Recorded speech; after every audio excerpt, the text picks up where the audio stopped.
दोस्तों सोच के देखो तुम्हारी फैमिली किसी शादी में गई हो, वेन्यू हो एक लग्जरी होटल, एंट्री पे वैलेट पार्किंग, अंदर जाते ही एसी की ठंडी हवाएं, लाइट, सोफा, कारपेट सब कुछ बिल्कुल प्रीमियम है। रिसेप्शन पे एक बोर्ड लगा हुआ है, रूम टेरिफ 18,000 रुपए पर नाइट। अब यहाँ पर एक मिडिल क्लास इंसान के दिमाग में क्या चलता है, यार एक रात के इतने पैसे कौन ही देगा। लेकिन ये रियलिटी है कि ये रूम्स डेली बुक होते हैं। कभी बिजनेस वाले बुक करते हैं, कभी वेडिंग गेट्स बुक करते हैं, कभी फॉरेन टूरिस्ट बुक करते हैं। अब मैं तुमसे एक सवाल पूछता हूँ, अगर मैं बोलूँ कि इसी होटल से तुम भी रूम से पैसे कमा सकते हो, बिना होटल खरीदे, बिना लोन लिए, बिना मैनेजमेंट संभाले, और इन्वेस्टमेंट सिर्फ 500 रुपए हो, तो कैसा रहेगा? नेचुरली तुम्हारे दिमाग में आएगा, भाई इसमें तो कुछ ना कुछ गड़बड़ है। इसलिए आज की इस वीडियो में कोई हवाबाजी की बात नहीं करेंगे, मैं बिल्कुल ग्राउंड लेवल से सब कुछ तुम्हें समझाने वाला हूँ। सबसे पहले तुम ये समझो कि लग्जरी होटल बिजनेस काम कैसे करती है। पहले होटल बिजनेस को समझना इंपॉर्टेंट है, क्योंकि जब तक बिजनेस समझ में नहीं आता, इन्वेस्टमेंट सिर्फ एक गैम्बल ही लगता है। लग्जरी होटल का मतलब सिर्फ रूम नहीं होता। होटल अर्न करता है इन और जगहों से, जैसे कि रूम से करता है, शादी और इवेंट से करता है, कॉन्फ्रेंस हॉल से करता है, रेस्टोरेंट और फूड से करता है। अब मान लो एक एवरेज लग्जरी होटल का सीन समझ लेते हैं। टोटल रूम्स 120 है, एवरेज रूम रेंट है 15,000 रुपए। अगर सिर्फ 60% रूम ही बुक होते हैं तो डेली रेवेन्यू लगभग 10 लाख रुपए से 11 लाख रुपए पर डे के बीच चला जाता है। और ये सिर्फ रूम्स का ही पैसा है।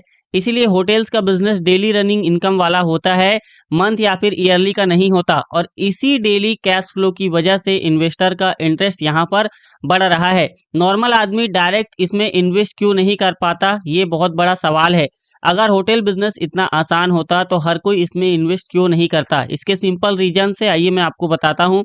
एक होटल बनाने में करोड़ों रुपए लगते हैं, लीगल अप्रूवल्स चाहिए, होटल चलाने का एक्सपीरियंस चाहिए, स्टाफ और ऑपरेशनल्स का झंझट। इसीलिए ये बिजनेस सिर्फ बड़े बिल्डर्स करते हैं, बिग कंपनीज करती है, बिग नेटवर्क इन्वेस्टर्स तक ही ये लिमिट रह जाता है। लेकिन अब टेक्नोलॉजी ने इसमें एंट्री गेट छोटा सा कर दिया है। अब आप यहाँ पर 500 रुपए से एंट्री कर सकते हो। आइए इसे स्टेप बाय स्टेप समझाता हूँ। अब ध्यान से यहाँ पर से सुनना, यहाँ पे लोग कंफ्यूज हो जाते हैं। सोचो हम एक एग्जांपल लेकर चलते हैं। एक लग्जरी होटल की वैल्यू 100 करोड़ रुपीस की है। अब कोई प्लेटफॉर्म आता है, वो बोलता है कि इस होटल को हम छोटे पार्ट्स में डिवाइड करेंगे, जैसे कि 100 करोड़ को हम 20 यूनिट्स में डिवाइड कर देते हैं, यानी कि एक यूनिट की प्राइस 500 रुपए है। अब तुम एक यूनिट खरीदते हो 500 रुपए का, तुम होटल के ओवरऑल बिजनेस का एक माइक्रो हिस्सा यहाँ पर ऑन कर लेते हो। यहाँ एक इंपॉर्टेंट बात क्लियर रखो, तुम रूम के ओनर नहीं हो, तुम होटल का बिजनेस पार्टनर यहाँ पर बन जाते हो। मतलब होटल कमाएगा, तुम उस कमाई का छोटा सा हिस्सा तुम्हारे पास भी आएगा। बिल्कुल वैसे ही तुम कंपनी का शेयर नहीं खरीदते हो, फैक्ट्री तुम्हारी नहीं होती, लेकिन प्रॉफिट में तुम्हारा हिस्सा जरूर होता है। अब दोस्तों बात करते हैं रूम रेंट से तुम पैसे कैसे कमा सकते हो। अब ये सबसे बड़ा कंफ्यूजिंग पार्ट होता है, इसलिए इसे और आसानी से समझाता हूँ। होटल हर महीने पैसा कमाता है, उस पैसे से सबसे पहले एम्प्लॉय की सैलरी जाती है, बिजली पानी मेंटेनेंस सब कुछ होता है, मार्केटिंग और प्लेटफॉर्म फीस जाती है। जो पैसा बचता है उसे बोलते हैं नेट प्रॉफिट। अब मान लो मंथली नेट प्रॉफिट 50 लाख रुपए है, टोटल इन्वेस्टर्स 20 लाख यूनिट है, तो पर यूनिट की अर्निंग यहाँ पर 2.5 रुपए हुई। अगर तुम्हारे पास 20 यूनिट है तो वो 10,000 रुपए के आसपास भी हो सकती है। दोस्तों यहाँ एक बात याद रखना, कभी ऑक्यूपेसी ज्यादा होती है यानी इनकम ज्यादा होती है, तो कभी कमाई यहाँ पर कम भी होती है।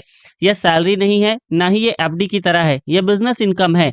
लोग इंटरेस्ट क्यों ले रहे हैं, आइए इसे समझते हैं। अब तुम सोच रहे होंगे कि जब इनकम इतनी छोटी लग रही है तो लोग इसमें इन्वेस्ट ही क्यों कर रहे होंगे। आइए मैं इसके 3 सबसे सॉलिड रीजन के बारे में बताता हूँ। सबसे पहला, एंट्री बहुत ही यहाँ पर सस्ती है। आज 500 रुपए में तुम कॉफी पी लो, ये एक एक्सपेरिमेंट इन्वेस्टमेंट के तौर पर कर सकते हो। रिस्क यहाँ पर मेजरेबल है, यानी कि कोई बहुत बड़ा रिस्क नहीं है। दूसरा, रियल एस्टेट से लिंक्ड है, ये सिर्फ आपका नंबर नहीं, पीछे एक रियल होटल भी आपके पीछे खड़ा हुआ है। तीसरा, टाइम के साथ स्केल भी होता है। आज हो सके तुम्हारे पास 2 यूनिट है, कल 20 यूनिट होंगे, परसों 200 यूनिट होंगे, इनकम भी वैसे ही बढ़ते रहेगी। अब दोस्तों बात करते हैं रिस्क की, जो लोग नहीं बताते। अब सच्चाई अगर कोई बोले कि इसमें रिस्क नहीं होता तो समझ लेना वो आपसे झूठ बोल रहा है। अब मैं आपको दोस्तों सबसे पहले रिस्क के बारे में बताता हूँ, यानी कि होटल अगर खाली हो गया तो, टूरिज्म स्लो हुआ, लोग ट्रेवल कम करे तो इनकम भी यहाँ पर गिर सकती है। दूसरा, प्लेटफॉर्म ही बंद हो गया तो तुम प्लेटफॉर्म पे डिपेंड हो, इसलिए कंपनी का background, legal documents, exit rules सब कुछ देखना बहुत ज़रूरी है। और तीसरा, तुरंत पैसा नहीं मिलेगा। अगर कल पैसा चाहिए तो ये इन्वेस्टमेंट गलत हो सकता है। ये लॉन्ग टर्म पेशेंस मांगता है। ये इन्वेस्टमेंट किसके लिए बेहतर हो सकता है? तो ये इन्वेस्टमेंट उनके लिए बेहतर हो सकता है जो सीखना चाहते हैं, जो एक्सपेरिमेंट कर सकते हैं, जिनके पास इमरजेंसी फंड ऑलरेडी है। ये उनके लिए नहीं है। जो गारंटीड रिटर्न चाहते हैं, जो कल ही पैसा चाहते हैं, ये उन लोगों के लिए नहीं है। मैं तुम्हें ये बोल के वीडियो एंड नहीं करूंगा कि जाओ और आप इन्वेस्ट करो। मेरा काम है तुम्हें समझाना, तुम्हें अवेयर बनाना। डिसीजन तुम्हारे हाथ में होना चाहिए, और वो भी लॉजिक के साथ, इमोशंस के साथ नहीं। अगर तुम चाहते हो कि मैं रियल इंडियन प्लेटफॉर्म का रियल एग्जांपल दूं, लीगल स्ट्रक्चर और डॉक्यूमेंट सिखाऊं, या फिर इसका पार्ट 2 भी डिटेल में बनाऊं, तो मुझे कमेंट्स कर देना होटल। अब दोस्तों, आपको यह वीडियो कैसा लगा मुझे कमेंट्स करके ज़रूर बताना।